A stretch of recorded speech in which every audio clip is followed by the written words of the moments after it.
both of them, isn't it? Yes. Stand by. Is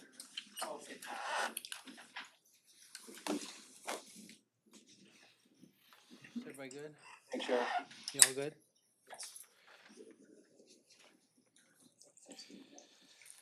Well, first thing I'd like to say is thanks for coming, and the second thing I'd like to say is I'm super proud of our men and women that are on the front lines every day, but this kind of puts an exclamation point on it for me. They rushed towards danger, and in this case, they actually heard gunfire and rushed in.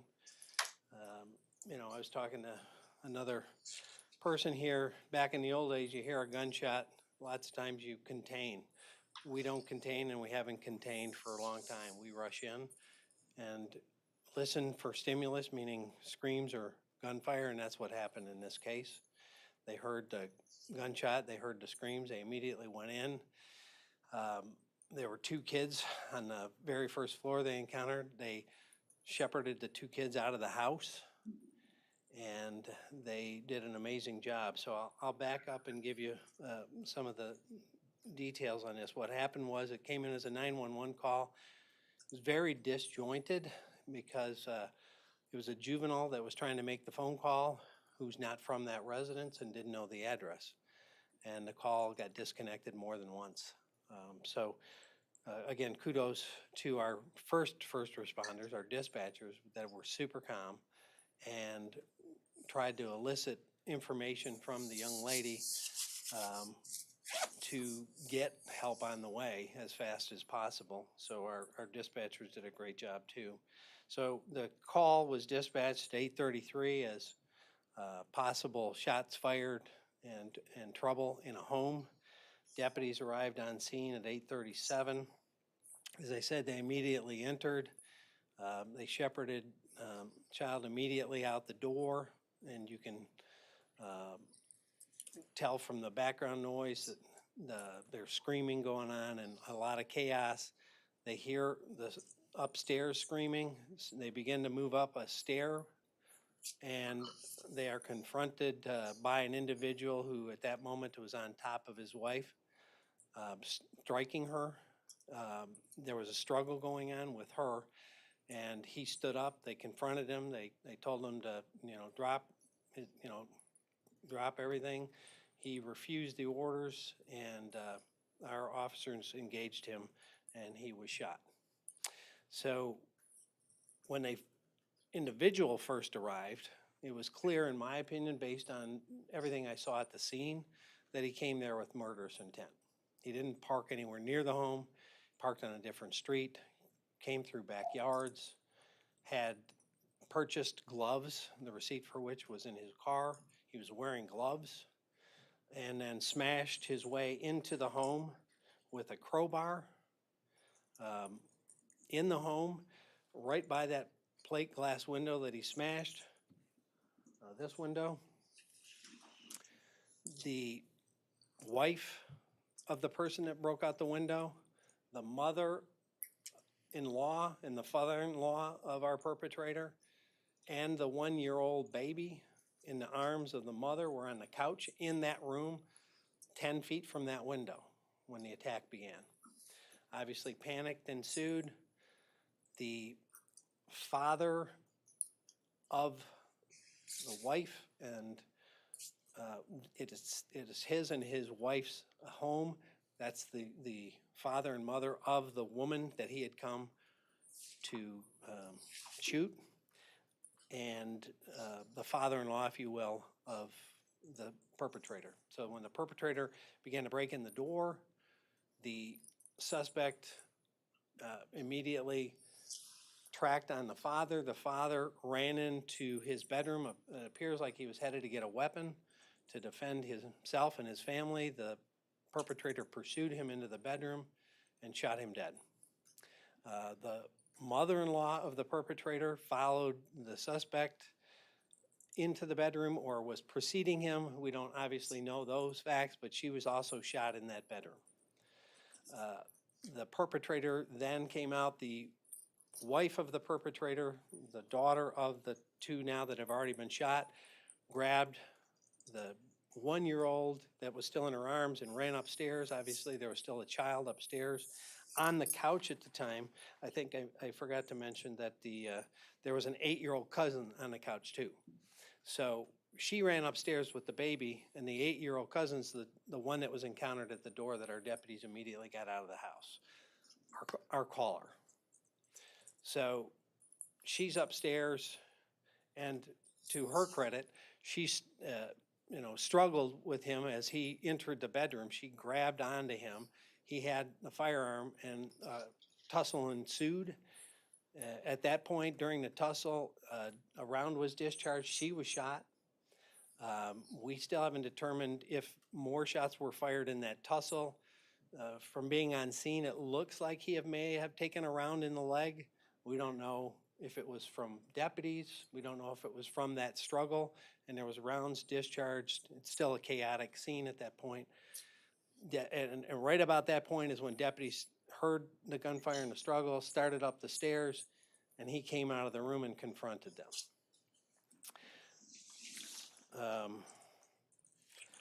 We'll be giving out information on their ages and whatnot, but probably not the names, because the suspect's name's the same, obviously, as the minor children. And, we don't want to victimize a family that's been extremely victimized already. So at this point, the one cousin is back with her parents, and the 2 children that were saved from the scene ultimately are with relatives. Mom of the children and the mother of the mom of the children is, I know that's hard to follow because I'm not saying names, but I'm trying to, again, protect the family.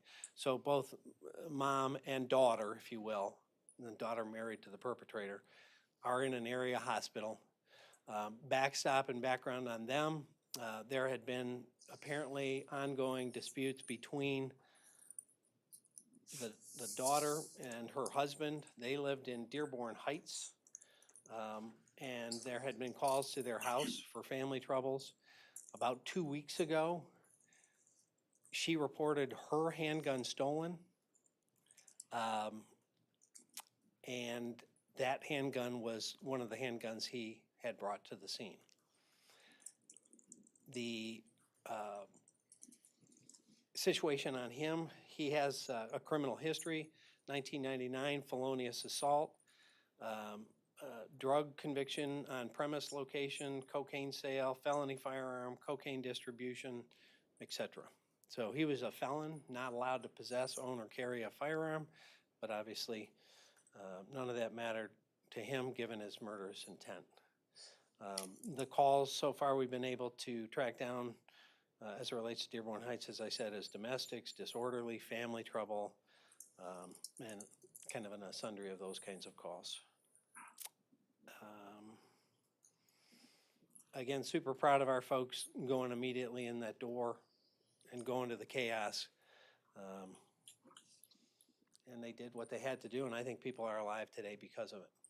Whether it's all the kids and mom, or just, mom. I don't know what his intentions were with the kids. I don't think anybody ever will. But when you go to a scene wearing gloves and a stolen firearm, there's not really a reason to wear gloves if you're intending to walk out of there.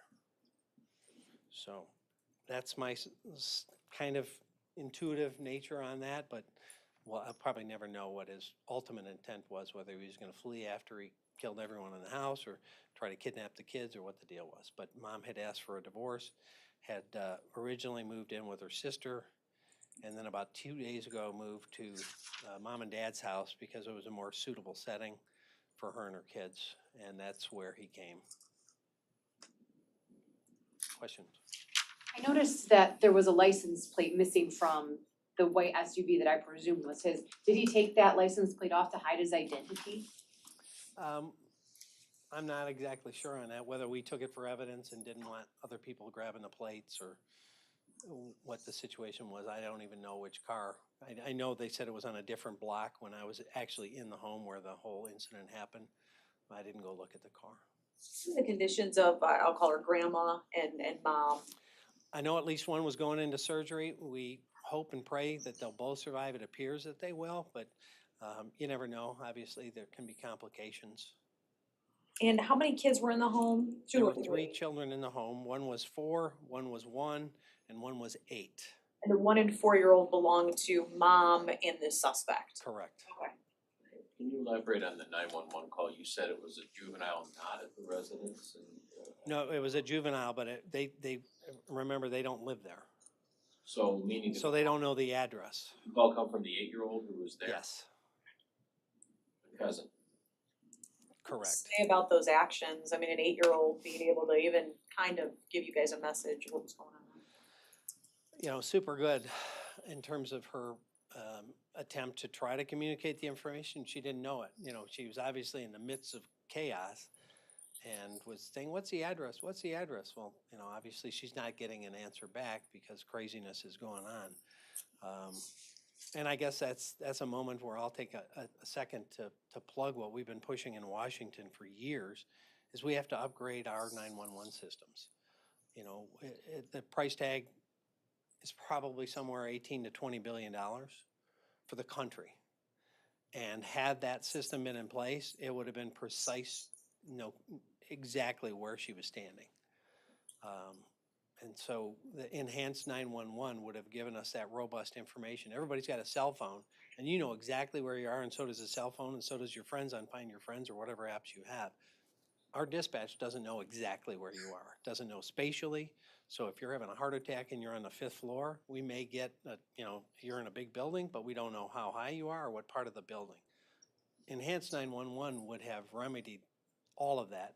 And tragically, I stood before you the last time we had a shooting at a home where we didn't know where the home was. They actually went up to the wrong home because they were given the wrong information, which house. And then they heard the shot from the next door and had to go, and they engaged that individual there. So this is twice where we've had deadly shootings where we did not have exact residential precise information of where our deputies needed to go quickly. Is there any clarity you can provide on what might have precipitated this? Meaning, were they in the process of separating, divorcing, or what might have been the specific motivation? Yeah, she had apparently told him she was going to have a divorce. That at some point when she moved out of the home, she initially went to her sister's, and then 2 days ago she moved to her parents' house in anticipation of a divorce, and that would be the space that she and her children would try to get the next steps together, if you will. When was mom shot? At the top of the stairs in that tussle? She was shot, it appears, you know, because it's a kind of a messy, chaotic scene. Having been there, I can tell you. It appears she was shot in a struggle in a bedroom at the top of the stairs. And the 4-year-old and 1-year-old were up there as well, it appears. The 4-year-old originally was up in that bed. Where that 4-year-old went during that struggle and that crazy chaos, and as a side note, can you imagine the trauma of the 4-year-old watching his mother and father fighting over a gun when he's trying to kill her? It's just, it's hard to wrap your head around. Somebody can profess love for somebody and then later go with the intent to kill people. Had he expressed threats or made threats? Have you been able to ascertain whether or not he had been making threats, or was this like a spontaneous event? I don't think this was spontaneous on his part, given where he parked and the fact he bought gloves in advance. Was she afraid of him or felt in danger, or have you been able to ask that? No, this is as far as we've gotten so far. Obviously, they're in the hospital and they haven't had the deep dive interviews with both the wounded mom and the wounded mother of our mother of the mother, if you will. Sheriff, did he try to shoot at the deputies as they were coming up towards him? At that precise moment, they gave orders. They couldn't really see what he was striking her with, and they ordered him away from her and to drop whatever he had. And you know, we're still trying to review what that was. All I can tell you is he confronted them as they came up the stairs, and they immediately ordered, you know, drop it, let me see your hand, kind of thing. I'm not saying those are the exact words, but they confronted him at the top of the stairs, and that's where our deputies fired. It appears 2 shots from one officer and 4 from another. But they heard shots, they go in. They heard a shot, So it's, they heard screams. They're gonna take fire. They- Absolutely, absolutely. They expected to take fire and didn't hesitate. They heard a shot, they went in, and they went to the screams. You say you found the receipt of the glove. Did he buy those gloves just prior to going to the house?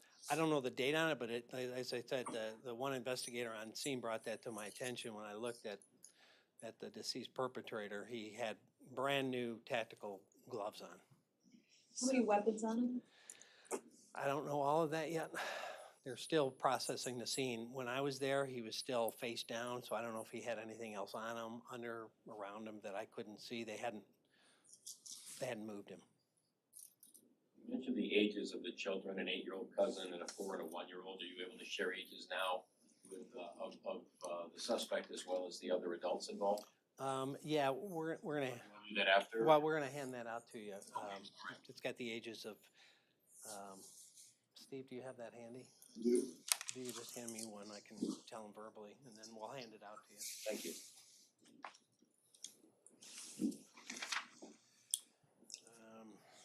Okay, so the individual, the suspect, was 42-year-old resident of Dearborn Heights.